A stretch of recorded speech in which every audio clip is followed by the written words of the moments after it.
Hello, my Linden Hill Lions. This is Mrs. Dillon, your art teacher. Today I'm going to be teaching you how you can make your very own exciting shaving cream prints. You're going to need the following items. Let me show you. Here are a few of the things you might need. You're going to need a tray of some sort. I'm just using an old artist palette tray. This is like a metal tray. You can use a tinfoil tray or a baking tray that you line with tinfoil. This way you don't ruin or end up staining your trays. Make sure you ask your parents' permission before using it and ask them for help with the tinfoil. You're going to want paper. I have just regular art paper here. You can use printer paper. Now, as you can see, my paper is a little too big and a little too wide for my tray, so I will be cutting mine to size. I'll show you how to do that in a moment. If your paper is too big like mine is, you're going to want and need scissors to cut your paper to size. For the actual shaving cream print itself, you're going to want foaming shaving cream. Make sure it's the foaming kind, not the gel kind. It will not work with gel. You're going to want toothpicks to be able to swirl the colors together in your shaving cream. And then for the color itself, I will be using liquid acrylic paint, but you can use whatever you have at home that's colorful. Food dye, again, really works well.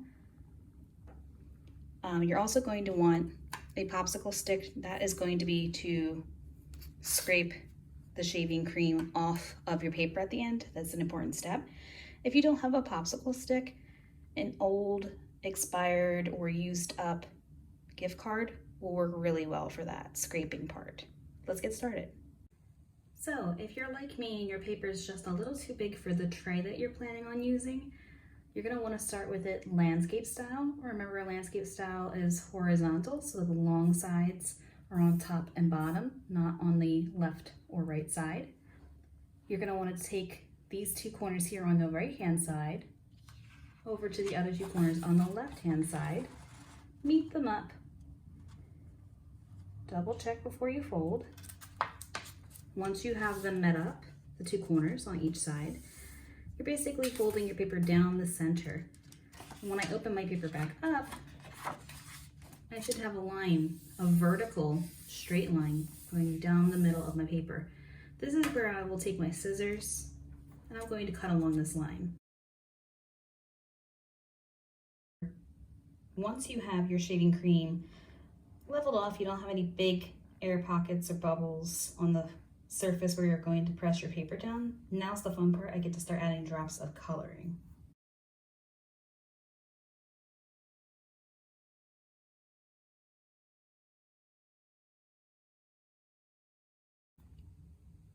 Now comes the fun part, pulling it off carefully.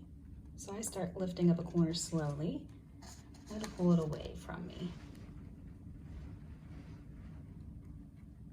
You can see there's still plenty of leftover ink or paint or food dye, if you use food dye, on top of the shaving cream. So I'm going to use that for a second print.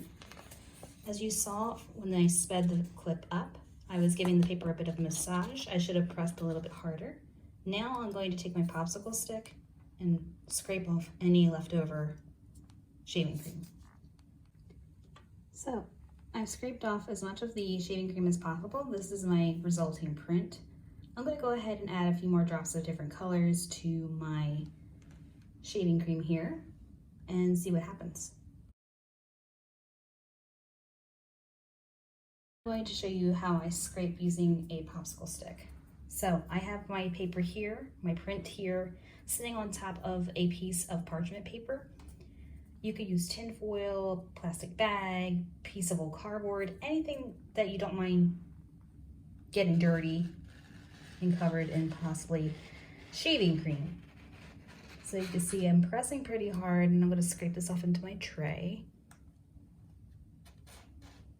And again, I do this slowly because the paper has become a little bit damp or wet from the shaving cream. Scraping the excess off into my shaving cream tray.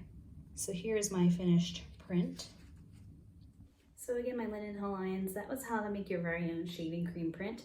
Here's my finished result. Again, I will let this dry, turn it into maybe a scrapbook page, or end up making an artwork on top of the dried print. Looking at it closely, I like it the way it is.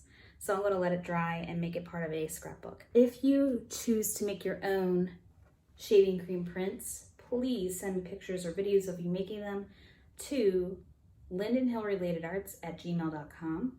If you have any questions for me, Mrs. Dillon, your art teacher, please email those to lauren.dillon@redclay.k12.de.us. Thank you guys and take care. Bye-bye.